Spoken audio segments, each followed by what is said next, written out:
Bakıda yerləşən İdrak liseyində baş verən silahlı insidentlə bağlı araşdırma davam etdikcə, hadisənin yeni və daha narahat edici məqamları üzə çıxır.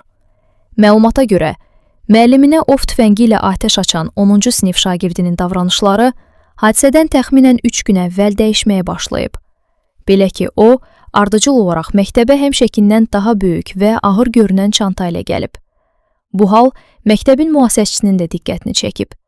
Şagird bir neçə dəfə saxlanılıb və çantasında nə olduğu soruşulub. O isə çantada idman geyimi olduğunu bildirib. Hətta geyimi göstərərək şübhəni aradan qaldırıb. Buna görə də çantaya dərin baxış keçirilməyib. Araşdırma zamanı digər mühüm detalda məlum olub. Şagird sosial şəbəkələrdə, xüsusilə TikTok platformasında silahlı hücum və zorakılıq səhnələri olan videoları tez-tez izləyirmiş.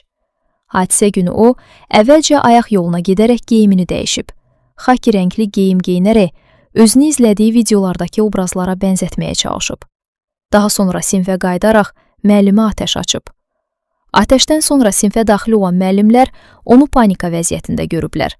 Şagirdin qorxmuş halda mən vurmaq istəmirdim dediyi bildirilir. Xəsarət alan 29 yaşlı müəlliməyə dərhal tibbi yardım göstərilib və onun həyatı üçün təhlükə olmadığı qeyd olunur. Bu faktlar hadisənin ani emosional qərardan çox, müəyyən psixoloji təsir və əvvəlcədən düşünülmüş davranış elementləri ilə bağlı ola biləcəyini göstərir. Mütəxəssislər hesab edir ki, yeniyetmələrin sosial şəbəkələrdə izlədiyi məzmun onların psixologiyasına ciddi təsir göstərə bilər.